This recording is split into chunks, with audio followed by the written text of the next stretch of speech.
Congressman, good to see you. Thanks for joining us on this important day. It is great to be here and wonderful to see my fellow Board of Naval Academy visitor once again. Oh, that's right. Well, so let's get back. You're a former Navy SEAL. Like these missions, I get this was air, but the level of coordination, sophistication, planning that goes into a mission like this, give us some insight into how this thing goes down. Okay.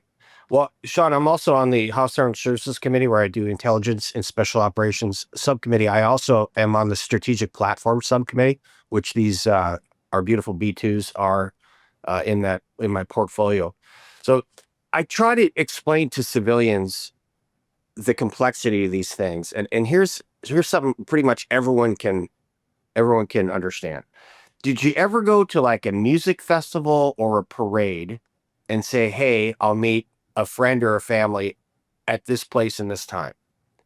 And you wind up wandering around for like 45 minutes. You can't find them. You get frustrated. You wind up getting a hot dog. Eventually you run into each other, right? And that is in an overt setting where if other people see you doing it, it's going to be okay. You can pick up the phone and call them, right? Well, in order to coordinate these things, you're talking about surface vessels, subsurface vessels, and aircraft that are moving through different oceans in very, very tight strategic areas, and then also flying from one continent to another to release some of the most exquisite ordnance that has ever been developed in the history of man. So you're talking about tens and billions of dollars worth of hardware, B-2s, submarines, launching GBU-57s, which is a guided bomb unit. It just means it's a guided piece of ordnance. And then you're launching Tomahawks from submarines, and they all have to converge exactly at the right time in the right place.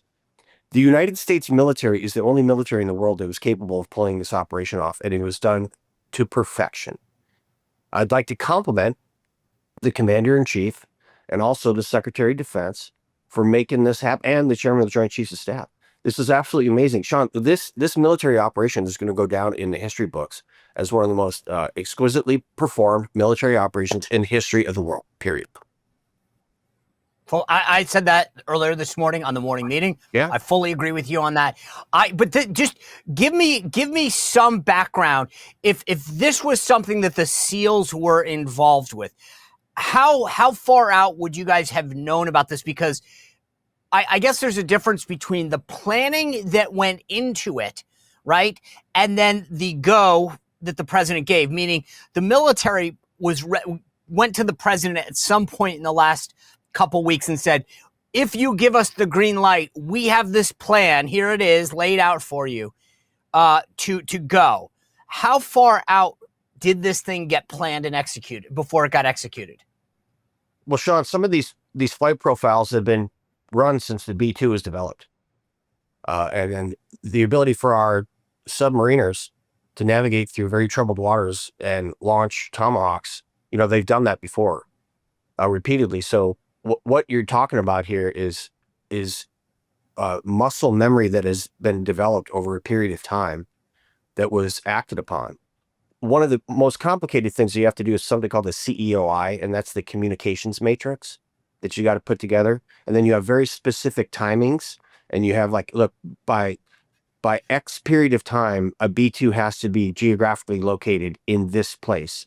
By X period of time, a destroyer or a frigate has to be in this exact location, or the submarine has to be in this exact location. That's the part that's difficult to coordinate amongst the other units. But when you practice things individually, then you all come together. It's a lot easier. And we've been doing that for a long time. That's why during the Biden administration, I don't think we would have been able to pull this off, because they're removing resources from the military. And the military was so discouraged that I don't know that they would have been able to pull this off. And that sounds like an odd statement, but it's not. And you know the deal, dude. You can have the best team in the world, but if your captain sucks, you're not going to perform. If your coach sucks, you're not going to perform. So the coaching duty is Secretary Hexit and CJCS, right? But the leader of the team, the captain of the team, is Donald Trump. So you need to have those three people in place for everybody else to perform at this level.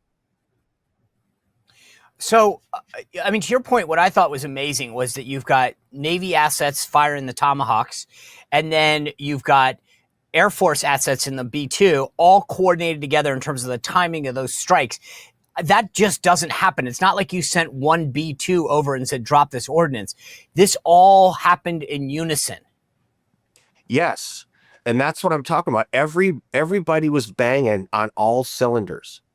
But you're only capable of performing to this level when you have excellent leadership. And people who are civilians don't really understand that. So you have to have confidence. Those pilots were getting in those planes and they're flying there. Look, we are going straight into the lion's den. And those surface vessels, there's hypersonic missiles right now that are ship killers. And those sailors, they put on the big boy pants or big girl pants and they went straight into harm's way. Those submariners, same thing. They charged right into the breach to help protect our ally Israel and make sure that the United States of America is protected from Iran having nukes. I can't express to the civilian community how much moxie that takes to begin with, and you're only capable of acting at a level that performance level when you have excellent leadership and you have confidence that if something were to happen, the commander in chief and the SecDef will do everything they can to back your play. So like the obvious question now is, what's next? Where do we go from here? Let's start with that. Before we get to Iran and the maybe the threat that we face or the concern about the threat, let's just talk about the U.S. What is it that we do? What is it that Israel does now that we have hit those sites? Do we just wait? Well, actually, yes, we do. On one side, we're waiting on the diplomatic side. We'd like to have this problem solved diplomatically. Clearly, that was not able. Iran was unwilling to do that. Now maybe they'll come to the table and help with a transition of their government. Israel should continue, in my opinion, to degrade Iran's ability to attack them and their neighbors, and we should facilitate that. So if Israel needs more ordnance, we should be giving it to them, and we should be making sure that they have everything they need to degrade Iran's ability to have nuclear weapons, or in their case, conventional weapons, because they're still raining ballistic missiles on civilians in Tel Aviv and around the rest of the country of Israel. So that's what we need to do. And so far, no, I mean, but to your point, I don't. Look, I said this Saturday morning. They backed President Trump into a corner and he had no choice but to act. So the question is, the Ayatollah so far and the other proxies don't seem to indicate a willingness to want to meet. And so the question is, are they going to force his hand again? Do we just wait them out? But at some point, President Trump has given them and said, we're not at war with you. We're at war with your capabilities. We've degraded those. Now what? Well, I don't think people have a very good historical perspective. There's two operations called Linebacker 1 and Linebacker 2. Those are the B-52 arc-like strikes that President Johnson ordered on Vietnam to make them come to the negotiating table. That's how we actually got out in Vietnam, was because of the Linebacker 1 and Linebacker 2 massive bombing campaigns that the Vietnamese finally said, okay, enough. And then they came to the negotiating table in Paris. So do we have to get to that point? I would hope not. But if Iran, they're going to close the Straits of Hormuz now, they're talking about that, guess what? Then Bandar al-Abbas needs to go away. That's a city right on the coast. And we, the United States of America, you're a naval officer, what's one of the primary functions of the United States Navy? It's to ensure freedom of the seas. So if Iran is preventing freedom of the seas, the freedom of movement of commercial and military vessels throughout the Straits of Hormuz, then those capabilities need to go away, just like they should have gone away for the Houthis already. Do I want to get involved? So what? Do I want to get involved in further war? Hell no, Sean. Would I sign up for regime change conducted by the United States military? Absolutely not. Do I sign up for nation building conducted by the military, the United States military? Absolutely not. And let me give you some examples why, Sean. I'm going to name a couple of things we've been involved with, military operations. You stop me when one comes up that worked. Okay, you ready? Vietnam, Afghanistan, Iraq, Libya, Haiti. Nope. None of these things work. Yeah. So let's not do it. Let's set the conditions to allow our ally Israel to empower the peace-loving people of Iran to take their country back from these terrorists. I just had it was like over an hour meeting with the Crown Prince, the Shah's son, and they don't want American military assistance. They don't want American military financial aid. You know what they want? They want to be able to open their country up again for commerce so that they can live in peace with their neighbors. They want to have a secular government in Iran. They want to make sure that women are empowered in Iran. They want to be peaceful neighbors. That's all they want from us. Commerce. What about your colleagues? I was shocked. I got to be, I mean, like, when I say shocked, as an American, as a, like, politically speaking, on multiple levels, at how ridiculous the statement from Democrats, Alexandria Ocasio-Cortez, Bernie Sanders, Hakeem Jeffries. I was shocked, to be honest with you, at how tone deaf. I dare say, I don't want to use the T word because I reserve that, but I was like, we are literally taking out a threat to the United States, and you guys are talking about impeachment and going after President Trump. I was appalled by how ridiculous and tone deaf it was.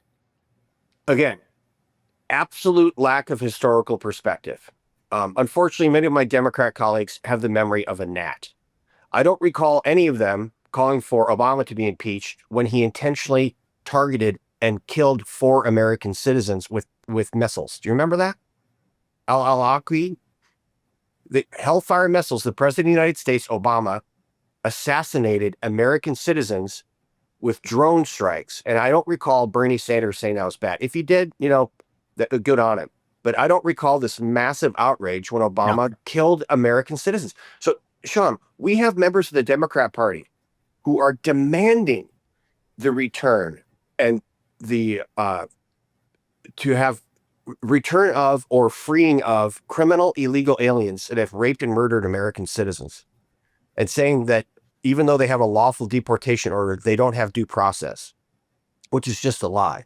But I don't recall them demanding due process for the 4 American citizens that President Obama killed with drone strikes. So the Democrat Party is adrift now. And there's 2 words that can describe all of their ludicrous behavior. Because Trump. That's it. They didn't say any of this stuff with Obama. They didn't say any when Hillary Clinton, when Gaddafi was killed. What did she say? She was joking. She's on film. It's one of the most disgusting things I've ever seen an American political person say. We came, we saw, he died. And she was laughing about it.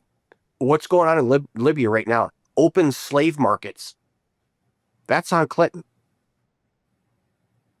Yeah. So as far as you are concerned, as a senior, member of the Armed Services Committee, et cetera, Congress is going to be okay with the president exercising his authority on this matter. Yes. Article 2, Section 2.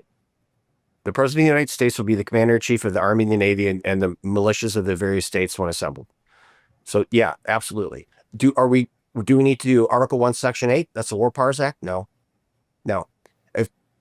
To me, there's a very clear line, Sean. If you're talking about sticking Americans on the ground, that's when Congress needs to get involved here. Right. Okay. To me, that is a hard big difference. line. Yeah.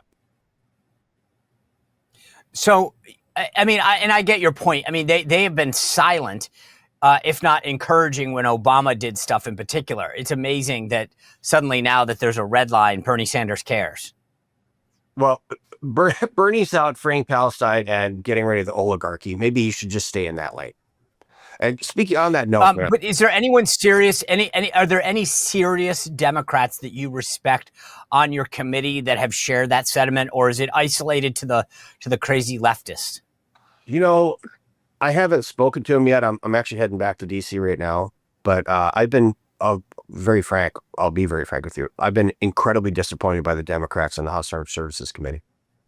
I mean, incredibly disappointed. I had to sit through a 5-hour committee hearing, listening to them berate the Secretary of Defense, calling him incompetent, shouldn't be able to do this, he can't keep a secret, the DOD is in disarray under his leadership. All of those people need to come back all those Democrats on the House Armed Services Committee that were just incredibly disrespectful and their conduct was just disgusting, and apologized directly to Pete Hegseth. Say, sorry, man. You know Yeah. what? You just pulled off one of the most exquisite military operations in the history of the planet. Also, a bunch of them were trying to goad Raising Kane, the chairman of the Joint Chiefs of Staff, trying to goad him into making political statements. And he's like, no, I'm not going to answer that. One of the questions is really interesting. DeLuzio said it. Chris DeLuzio is a Naval Academy guy. And he was very respectful. He's not one of the guys I'm talking about. But he asked this question, and then Raising Kane was like, hey, look, man, for me to even